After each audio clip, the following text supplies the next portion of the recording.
What's going on, guys? Welcome back to the channel. My name is Steve. I'm Lindsay. Today we're going to be reacting to the resignation speech of Rishi Sunak. Not sure if that's exactly how you pronounce his name. How do you think you pronounce his name? If I had to guess, I would probably pronounce it Rishi Sunak. So slightly different than I'm pronouncing it, but pretty similar. Let us know in the comments, guys, how you pronounce his name properly. But anyways, been wanting to check this out for the last couple of weeks since your elections happened. A lot of people have actually asked us to check out this particular speech and also the new prime minister's victory speech as well. So I think we'll probably do that in the next few days as well. And maybe even the king's speech. Yeah, true. The king did a speech as well. So that might be interesting to check out, considering that Lindsay's has never seen anything with the king Or the royal Queen family Elizabeth, the in royal general. family at all. So that's something we definitely want to get busy checking out soon as well. But thought we'd go ahead and start with the resignation speech. That seems the most proper video to check out to begin with. Because, I mean, it happened first, so Right, chronologically. And I'm sure after that it was the victory speech and then King Charles's speech, if we decide to do that one soon.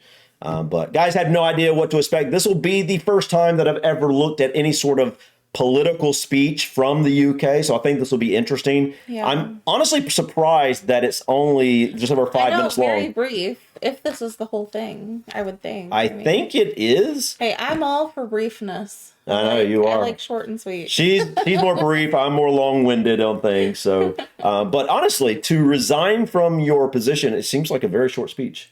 I did want to see something real quick.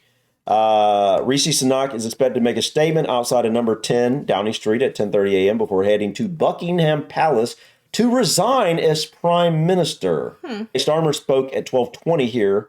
He expected to appoint the cabinet in full today. Wow, it's a very quick process. Yeah, it really is. I like that. So, like, when we have elections, I'm sure you guys know, like, say our elections this year are November 5th, right? And then whoever wins, say the presidency wins, but doesn't They don't actually start until January 20th. So we have 2.5 months left to go. Yeah, and then whoever the current president is, when there's a new president coming is usually considered a lame duck president because he can't get anything through Congress at that point. Like, no laws get passed or anything. Yeah, I don't really like how long our process It is ridiculous. It's like election season, first of all. Like, yes, we do have an election way season. Too long, and then you have the voting. Yeah. Then you have whatever controversy comes Oh my goodness, out of that. constantly. And then There's always an October surprise. and then you wait until January. Yeah. And it's just Yeah, like I just wish we had this, like, you know, like, we go vote this day, make it a national holiday. See, we're getting off topic, but I just want to say that's something I hate about our election is that, and I'm sure it might be like this in the UK too, sure.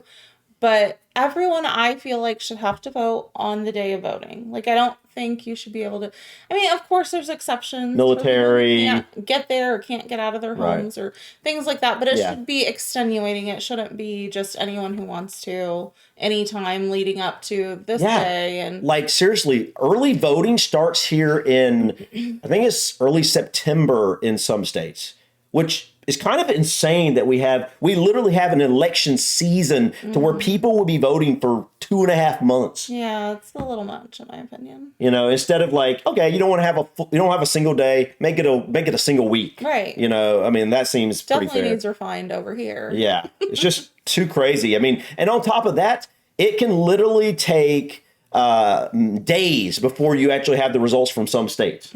Some states literally will have their results in, you know, an hour, 2 hours after the election's over. I don't like that. There should be a deadline. Yeah, for sure. well, there used to be a deadline. This has been changed. Yeah. But yeah, like Lynn said, we're getting off topic about it, guys. This is the resignation speech of Rishi Sunak. Let's go ahead and check this out. Okay.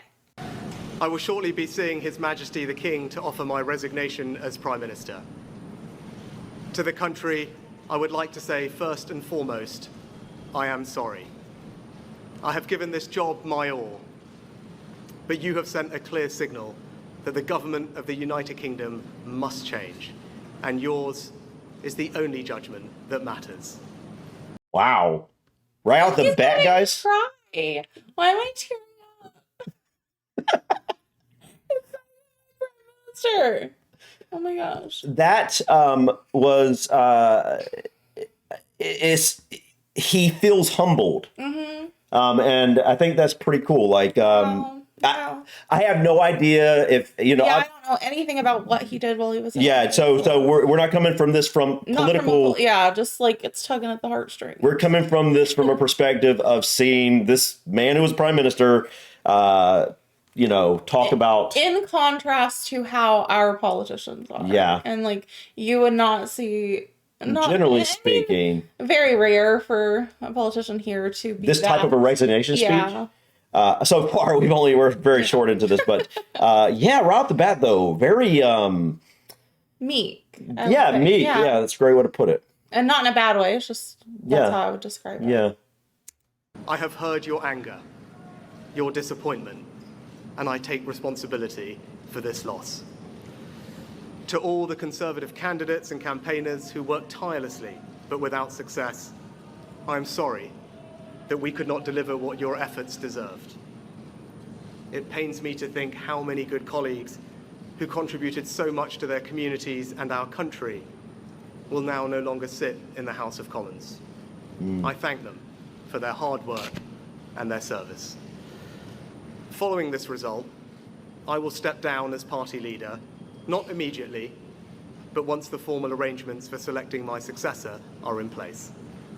It is important that after 14 years in government, the Conservative Party rebuilds, but also that it takes up its crucial role in opposition professionally and effectively. When I first stood here as your Prime Minister, I told you the most important task I had was to return stability to our economy. Inflation is back to target, mortgage rates are falling, and growth has returned. We have enhanced our standing in the world, rebuilding relations with allies, leading global efforts to support Ukraine, and becoming the home of a new generation of transformative technologies. And our United Kingdom is stronger too, with the Windsor Framework, devolution restored in Northern Ireland, and our union strengthened. I'm proud of those achievements. I believe this country is safer, stronger, and more secure than it was 20 months ago. And it is more prosperous, fairer, and resilient than it was in 2010. Whilst he has been my political opponent, Sir Keir Starmer will shortly become our Prime Minister. In this job, his successors will be all our successors, and I wish him and his family well. Whatever our disagreements in this campaign, he is a decent, public-spirited man who I respect. He and his family deserve the very best of our understanding as they make the huge transition to their new lives behind this door, and as he grapples with this most demanding of jobs in an increasingly unstable world.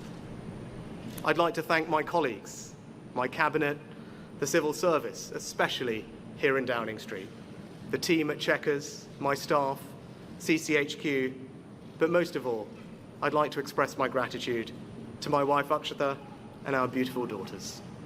I can never thank them enough for the sacrifices they have made so that I might serve our country. One of the most remarkable things about Britain is just how unremarkable it is that 2 generations after my grandparents came here with little, I could become... Okay. What is going on a street over or whatever it is? Yeah, Like, I started sounds saying. like there's some war going on. Yeah. Like, is that having to do with Protest. this? Yeah, I was wondering if or it was protest. something else? I mean, it wouldn't surprise me because this is obviously right after the elections had happened, so there's probably some heated things going on. Yeah. But so far, guys, I mean, This is a great resignation speech. it really is. This is, I don't know if I've ever heard a resignation speech from a It politician. seems So very heartfelt. it really does. And also, I love how it seems like all the speeches, what little I've gathered anyway, are done outside on the street, which I really like because it feels more connected to the people, Right, yeah. Whereas here, ours are done inside in this stuffy Usually. usually. So I like that. That's nice. Did you hear how he not just congratulations to Keir, but said he respected so I have total respect for him, and Yeah. that's pretty interesting. You don't generally. it seems like politics here, even based off what I'm Much more hearing here, cutthroat. is much more cutthroat. Yeah. It seems like they are vicious. I don't know what it's like during the election season, over in the UK, where like they put out ads on TV and like how hard they're going after each other. But it sounds like they have quite a bit of respect for each other. I don't know. Let us know in the comments, guys. Prime Minister, and that I could watch my 2 young daughters light Diwali candles on the steps in Downing Street. We must hold true to that idea of who we are, that vision of kindness, decency, and tolerance that has always been the British way. This is a difficult day, at the end of a number of difficult days. But I leave this job honoured to have been your Prime Minister. This is the best country in the world, and it is thanks entirely to you, the British people, the true source of all our achievements, our strengths, and our greatness. Thank you.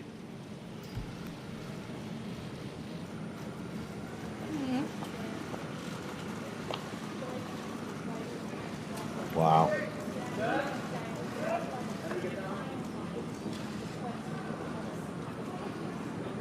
It's weird that no one clapped. I know, I Like there thought were that too. people there watching, I know. like press or something, I assume. Yeah. So are these the equivalent of Secret Service? Yeah, like security bodyguards. I will say, like I already said, I love the efficiency of this process. Yeah. They get it done, they do their resignation speech, the voting's over, they go out, the other guy comes in. Were those people booing or like happy? I don't understand. I think they were booing him. Yeah, I think they were booing him on his way out.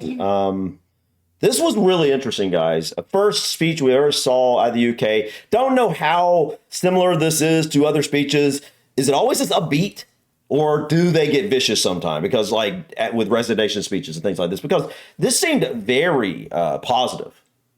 I mean, there was a somber mood. No, sure. Obviously, you're on your way out. But in terms of the next person coming in, yeah, it was very...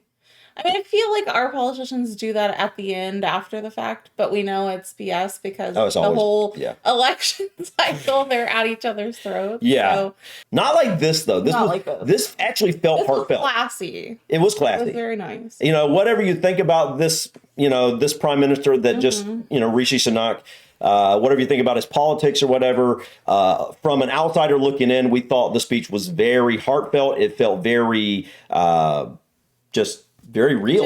Genuine. But, he is a politician. And politicians are good at that. Putting on a face. So maybe it was all BS. I don't know. But I still would... It got me. I cried. Yeah, you did, right? I appreciated. I'm not British, obviously, but I appreciated how he said, this is the greatest country in the world. A lot of people might be surprised that I would think that, but I think every person, every citizen, every country should have that thought process about their country. The pride in their nation. Pride in their nation and their people and their values. And if they don't, then they should work to have that pride. And Yeah, absolutely. But yeah, thought this was interesting, guys. Yeah. You got anything you want to add before we go? No, I'm looking forward to... Actually, I'm not into politics, but I'm actually looking forward to... Hearing Keir Starmer? Yeah, I'm not sure if that's how you pronounce Keir. I think it's Keir. But guys, thank you so much for stopping by. Please click that like button. Feel free to drop your comments or suggestions about this video or others. And don't forget to subscribe to continue to follow us on our journey to discover anything and everything from the UK and Ireland. Till next time, guys. Peace. Bye.